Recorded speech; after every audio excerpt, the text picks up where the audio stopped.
Campus connect में एक बार फिर से आप लोगों के बीच आप लोगों के साथ हाजिर हूं मैं नयनवाणी 90.4 मेगाहर्ट्ज पर आपका हमराज आरजे बनूं। चल रहा है कैंपस कनेक्ट और बुक है डू इट एनीवे।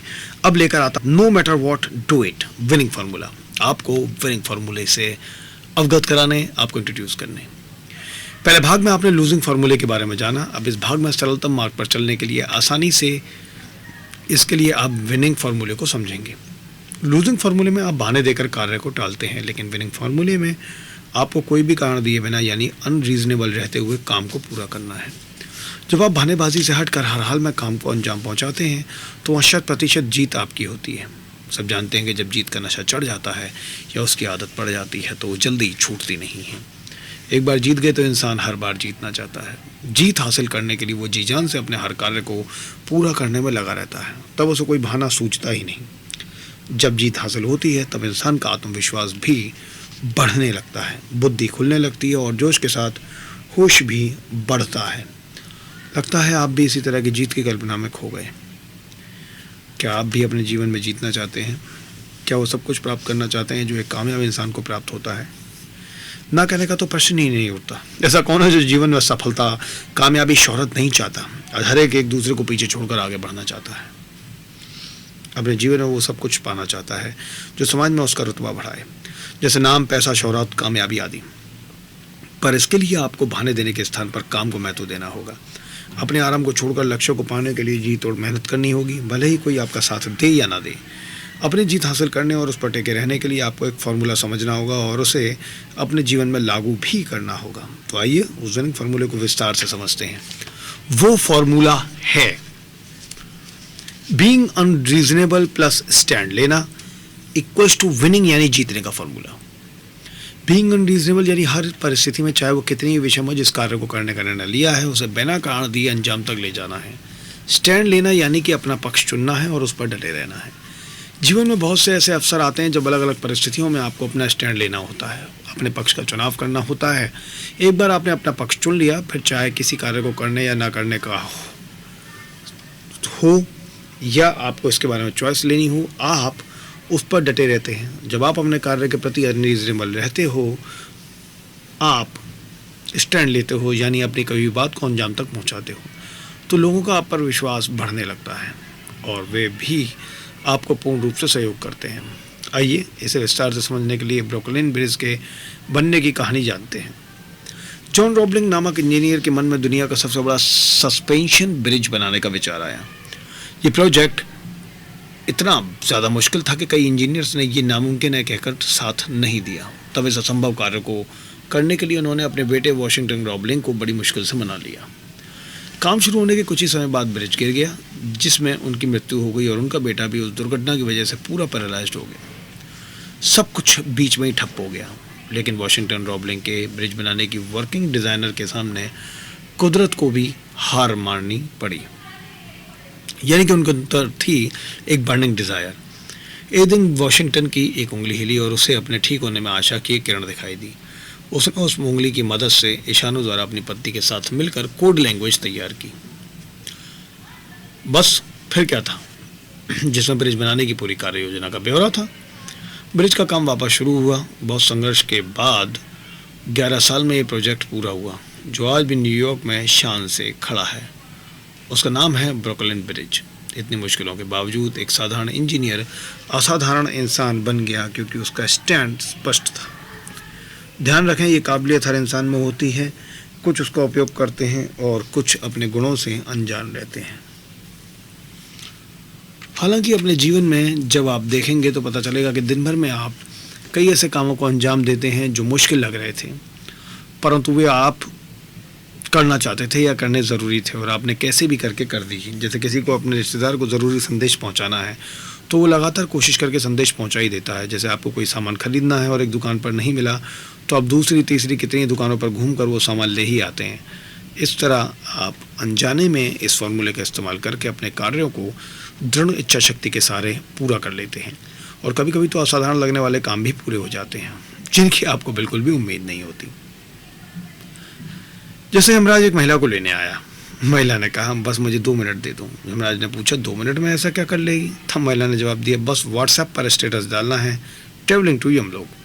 खैर ये तो चुटकुला था कि इंसान चाहे तो क्या नहीं कर सकता, यमराज से भी समय मांग सकता है, आपको तो बस अपने काम को अंजाम देना है। क्या आप इस फॉर्मूले का उपयोग करके एक साधारण इंसान से असाधारण इंसान बनने की यात्रा करना चाहेंगे?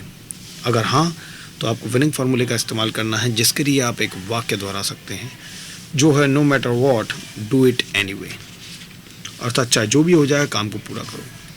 इस वाक्य से आपके जीवन में एक नया परिवर्तन दिखाई देगा। आपके अंदर एक सुषुप्त शक्ति जागृत होगी और वो शक्ति है दृढ़ इच्छा शक्ति। जब आप इस शक्ति को जगाते हैं तो किसी भी काम को करने में आने वाली सारी बाधाओं के बावजूद आप जी जान से उस काम को पूरा करने में लग जाते हैं और सहजता से जीत हासिल कर लेते हैं। आज के बाद जब आपको कोई काम करना हो और मन बहाना देकर उसे टालने की कोशिश करे, तब आप no better what do it anyway ये वाक्य दोहराएं। ऐसा करने पर आप देखेंगे कि बहाने देने वाले के मन की ताकत कम पड़ने लगेगी और वो आपको रोक नहीं पाएगा। साथ ही बार बार दोहराने से आपके अंदर एक ऊर्जा निर्माण होगी जो आपको कार्य करने में मदद करेगी। इसका प्रयोग करते समय यदि आपको थोड़ा अधिक प्रयास करना पड़े, एक्स्ट्रा माइल जाना पड़े, थोड़ा ज़्यादा समय देना पड़े तो ज़रूर करें, खासकर तब जब आपने अपने आप से या दूसरों से कुछ वादा किया है। उदाहरण के तौर पर यदि आपने अपने पिताजी को बोला है कि मैं आज ऑफिस से आते समय आपकी दवाई लेते ज़रूर आऊँगा, लेकिन शाम को काम की अधिकता की वजह से आप ऑफिस देर से निकले और तब तक आपके घर के पास केमिस्ट की दुकान बंद हो गई थी। आप सोच में पड़ गए कि क्या करूं। तब आपको एक अन्य दुकान की याद आई जिसके लिए आपको 1 किलोमीटर अधिक जाना पड़ा। आपने अपने पिताजी से वादा किया था, इसलिए आपने no matter what do it anyway कहते हुए वहाँ से जाने की ठानी और दवाई लेकर आए।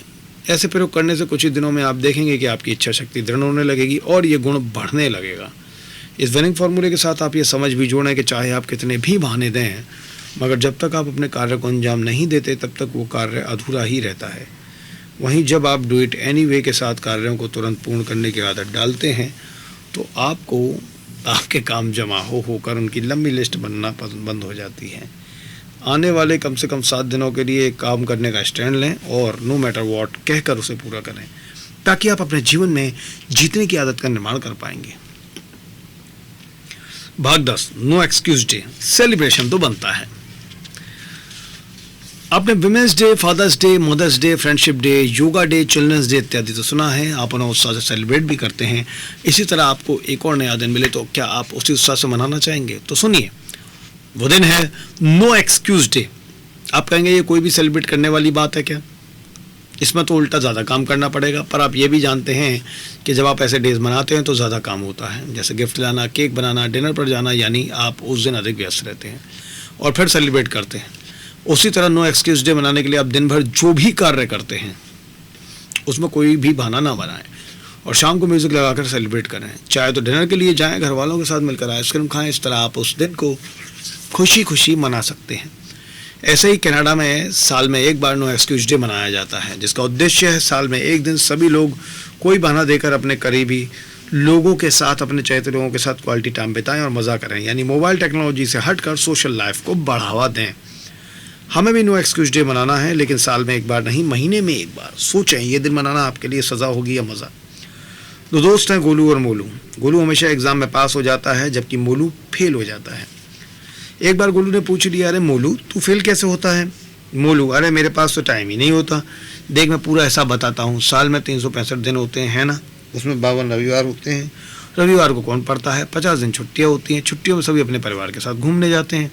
फिर 40 दिन तो त्योहारों की छुट्टियाँ होती हैं। पढ़ाई की तो फिर त्यौहार कौन मनाएगा? तो बचे 223 दिन। दिन के 8 घंटे के हिसाब से 122 दिन सोने में निकल जाते हैं। फिर नहाना, धोना, खाना पीना ये सब करने में दिन के 3 घंटे निकल ही जाते हैं। मतलब 45 दिन चले गए।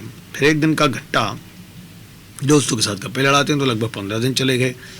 बचे 41 दिन। अब देखो साल के 35 दिन तो परीक्षा ही होती है, बचे 6 दिन। 3 दिन में बीमार हो गया था, 2 दिन अचानक मेहमान आ गए। अब रहा सिर्फ एक ही दिन और वो था मेरा बर्थडे का दिन। तुम ही बताओ, बर्थडे पर तो मैं पढ़ाई नहीं कर सकता ना। खैर ये तो चुटकुला था जिसमें पढ़ाई मोलू के लिए सज़ा है और गोलू के लिए मज़ा है। सोचो अगर मोलू ने महीने में एक दिन नो एक्सक्यूज डे सेलिब्रेट किया होता तो उसे कम से कम 12 दिन पढ़ाई करने के लिए मिले होते। पूरी शिद्दत से अगर कोई चीज़ चाहिए जाए तो सारी कायनात उसे जुटाने में लग जाती है। ये बात बिल्कुल सही, और अल्केमिस्ट में ये बात पहले आई थी। तो वैसी ही बात है। ठीक इसी तरह से यदि बहाने की चाहत रखी जाए तो कुदरत बहाने भी परोसना शुरू कर देती है, और यदि बहाना ना देने की चाहत हो तो कुदरत सरल और उत्तम मार्ग भी दिखाती है। इसलिए हमें हर महीने में एक दिन ऐसे 12 महीनों के 12 अलग अलग उद्देश्य इंटेंशन रखते हुए नो एक्सक्यूज डे मनाना है। इंटेंशंस कैसे चुनें? सभी अपने जीवन में कुछ बनना चाहते हैं, कुछ करना चाहते हैं, मगर कुछ वृत्तियों की वजह से, समय की वजह से या अलग अलग बहाने देकर टालते रहते हैं। जैसे कोई हेल्थ पर काम करना चाहता है, कोई अपनी सोशल लाइफ पर, तो कोई किसी गुण को विकसित करना चाहता है। ऐसे सभी कार्यों को जो आप करना चाहते हो नो एक्सक्यूज डे के द्वारा पूरा किया जा सकता है। हमें 12 महीने के 12 इंटेंशंस लिख कर रखने हैं। जब हमें ये इंटेंशंस लिख कर हम लोग रख लेते हैं, तब अब मानसिक रूप से उसे पूरा करने के लिए तैयार होते हैं। जैसे आपने देखा होगा कोई त्यौहार या समारोह आने वाला है, तो आपके विचार और क्रिया उस दिशा में लग जाते हैं। वैसे ही जब हम हर महीने एक दिन नो एक्सक्यूज डे मनाने का निश्चय करते हैं, तो हम मानसिक रूप से उसकी तैयारी पहले ही शुरू कर देते हैं, जिससे उस दिन का इंटेंशन पूर्ण करने में सफलता मिलती है।